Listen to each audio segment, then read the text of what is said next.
Welcome to Dying to Tell You the Caring Perspective. Today we have with us Dr. Andy Robinson. Andy has known about the podcast since before it started and has hooked us up with at least 3 people, maybe 4 people who've been on the podcast. So you're famous already because I shout you out every time you've given us patience to be on the podcast. But thank you for being here, Andy. Glad to be here. Thanks for having me. Yeah. So maybe tell people a little bit about yourself. We've worked together. I mean, you were there when I started, or shortly after. So probably close to 12 years now. How did you get into palliative care? Where are you from? What are you doing? Originally grew up in the South, moved to Colorado for residency and never looked back. I was a general internist for about 16 years and then decided about 12 years ago now to go back and do a year of additional training in palliative medicine, and then came back to Colorado and have been doing palliative medicine since then, about 12 years, like I said. Did home care originally and then did work in the hospital with you. That's where we met. And now I mostly work in a outpatient palliative care clinic along with a great team of nurses and social workers. What made you want to do palliative care? Long version, short version. Well, so the brief version is that part of it is that with general internal medicine, there was less and less new under the sun.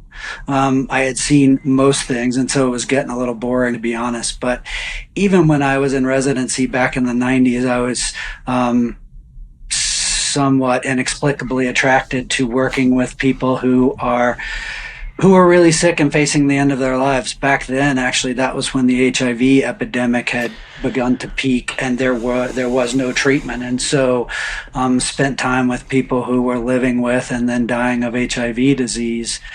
And also the oncology sort of patients I was attracted to. I didn't really want to do an oncology fellowship or an infectious disease fellowship. Palliative medicine wasn't an option back then.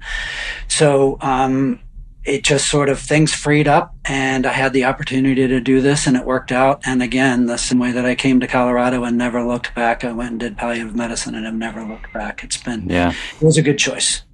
Yeah. Well, you're really good at it. I mean, anytime a patient is in the hospital who you've seen in the clinic, all they do is talk about how great you are. So, you're obviously very important to your patients. So, it seems like a good fit. Yeah. Yeah. All right, so this is a platform for us to hear from healthcare workers about a story that has changed your life or changed the way you practice. So tell me a story, Andy. So I'll tell you a story about John. So like I said, I had been in general internal medicine for 16 years and felt like I was pretty good at talking to patients and families. Early on in my fellowship, I was working in a large community-based hospital, and I and a social worker were charged with going to meet John, who was notorious among the staff there. He had, some of the details escape me, but if I remember correctly, he had advanced kidney cancer and was kind of at the end of treatment options, didn't have much less, had been spending much more time in the hospital than out. And as is often the case with hospital teams, et cetera, they were getting frustrated with the fact that they didn't feel like they were able to communicate to John that there was not a whole lot left in terms of treatment and that they didn't feel like the hospital was helping him, but no one could get through. And so this seasoned social worker and I we were sort of loaded for bear and we were ready to go and expecting expecting what we originally what we Loaded for thought we bear. had found, which was John. I don't remember how old he was. I imagine that in his chart, people had written appears older than stated age. Not a phrase I love, but that I still see. But he was haggard. He was thin. He was pale, lying in his bed with his very solicitous daughter next to him. And he was, in our initial conversation, like I said, I don't remember all the details, but he was either shut down, not engaging, angry, dismissive. And anger doesn't really, anger is not something that I rise to the bait to. And he didn't throw us much anger. It was just, we didn't really have a way to get there. And the social worker at that time, she just looked at him and said, John, we feel like that we're missing something here. What do you feel like that we need to know about you that we don't? Hmm. And he got so, like, that's when the anger exploded. And he said, nobody knows a GD thing about me. I used to be the strongest guy in town. He was from rural Virginia. I think he was a farmer at one point. It's like, I hiked the Appalachian Trail twice before any of these young kids would do it. And now all these people see is just a dried up old piece of meat.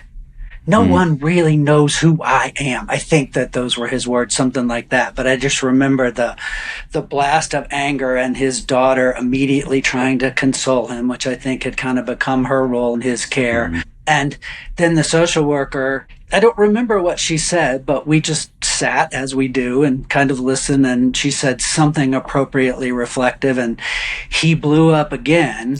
And then he began to sob. Full. It still sticks to my brain because it was one of those overwhelming, like, guttural wails, the kind of thing that's like the cry of the soul, the cri de coeur. And then we begin, and then that just sort of opened the door, and then we had the conversation that we needed to have, or at least we began the conversation. I don't remember the rest of the story. I do remember that ultimately John went home with hospice care. And so what I learned from that was, as a general internist, I spent a lot of years getting to know people. I had relationships with patients. But I still only I knew about their families and that sort of stuff, but most of them either were healthy or they were living with chronic conditions, but they weren't at the end of their lives. And so most of my job at that point was, for lack of a better term, to treat them and street them. See them, get their problem done, talk some, but get them out of there. And with this gentleman, what I realized is that, especially when we're seeing people at the end of their lives, they have an entire story. Their life is this story. And I had always sort of approached medicine from a problem solving, know what I need to know, get what I need to get the job done, and move on. And also, I still have, although I'm better at it because of this work, the tendency to label someone, box them, just, okay, this is what I'm dealing with, and then how do I deal with that? And what that interview really, or that meeting really taught me about working with people is, I don't know their story. I am seeing them at the end of their lives. I've heard the river story before, and I am seeing just one little bit of the river that's been flowing for their whole life. I'm just dipping my toe in there.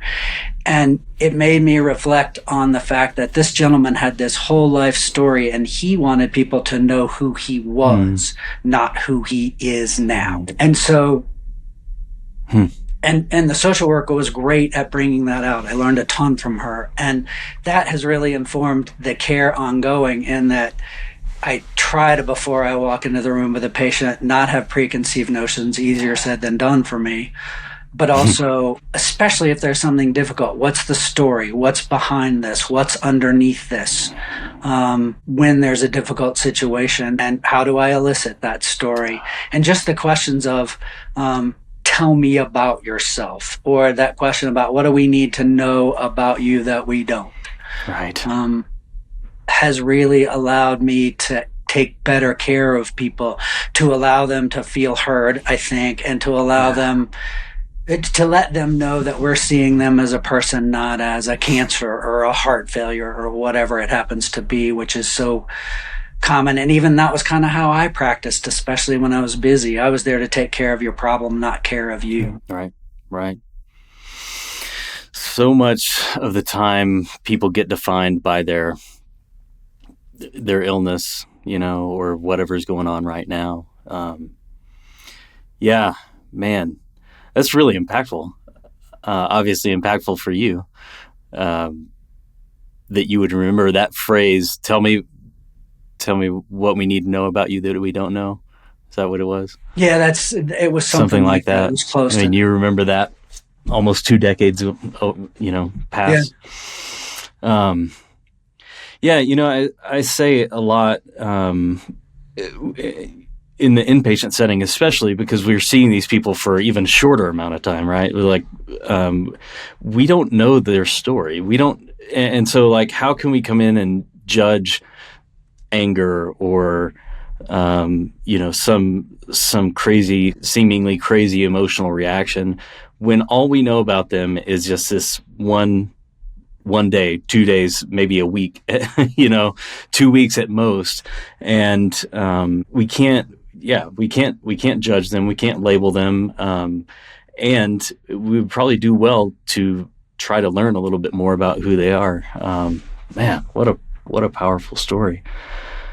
The other thing I learned from that, and I think we talked about this in the debrief, I don't remember, but was I think it is very common in all of us, but especially in non-palliative medicine, to underdiagnose, to underrecognize, and to undertreat grief. And when we see anger as a manifestation of grief, I mean, not everything is grief, but for him, his anger was his grief at the loss of who he was, and the person that he wanted to be. And nobody recognizing that reminded him of that loss. And recognizing grief is so powerful, and sometimes naming it is powerful, or just discussing it.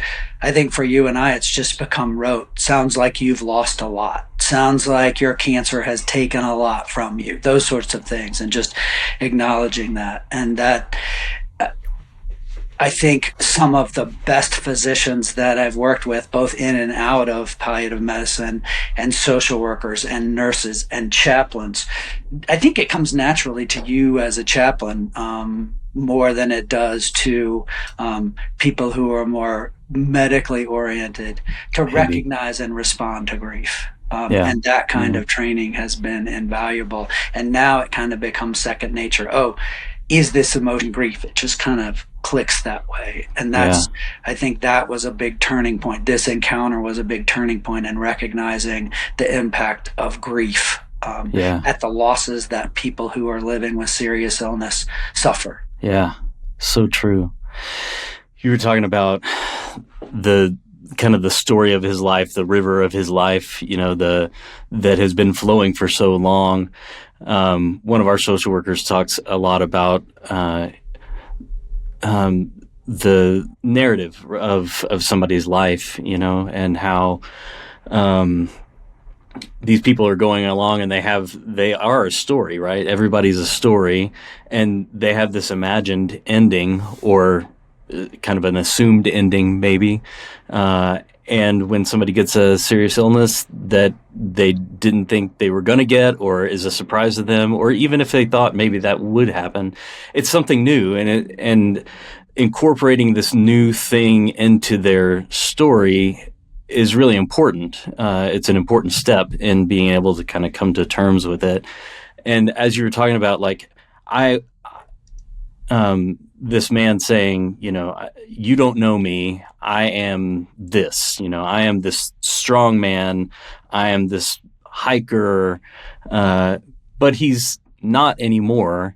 And being able to call out that loss, I think for anybody, starts the process maybe of coming to acceptance and being able to write this new thing into the story, right? Because he's not that anymore. He was that. And how do you make sense of that loss of what he was and the becoming of what he is now?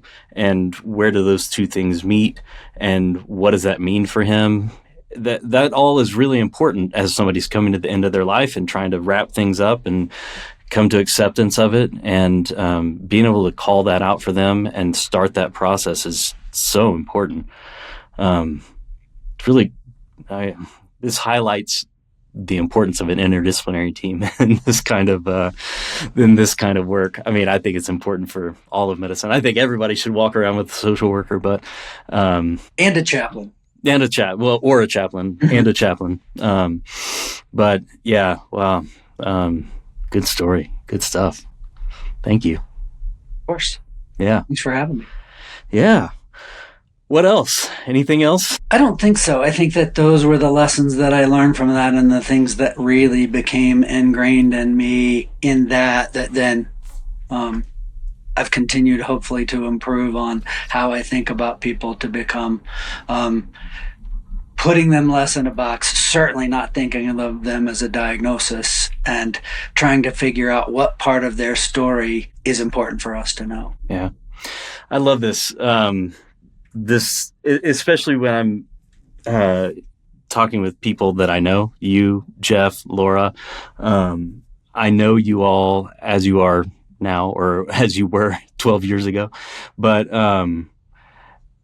I see you all as so excellent. I mean, you're very good at your job. All of you are, and it's cool for me to see that you learned, like, that there were moments in time where you thought, oh, this is something I need to incorporate this into my practice, and then see how it has become second nature for you. You're excellent at doing this. So yeah, it's really neat for me to see the humility of learning from you guys. Really cool. Thanks. Yeah. All right. Well, thank you for joining us on Dying to Tell You, the Caring Perspective. Andy, you're the best. Thanks for having me. Thanks for the work that you do, and thanks for spreading the message of learning more about death and dying before we get there. Yeah, it's so important. And thanks for sending us all your patients. I got more. No, please send them my way. Thank you to Andy for getting this podcast started by connecting us to Aaron from episode 1. And thank you for your continued support.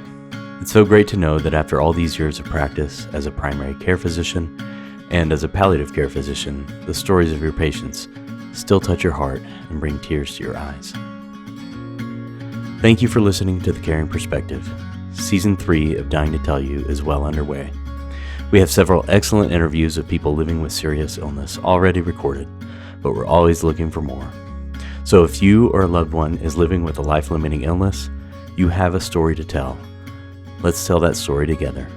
Go to our website, dttypodcast.com, and click the Share Your Story link to get started. Remember, you can watch all episodes of The Caring Perspective on YouTube, and please subscribe to our YouTube channel. We have more guests coming each week with thoughtful stories of hope and learning at the end of life. Thanks again for listening. This is Dying to Tell You, The Caring Perspective.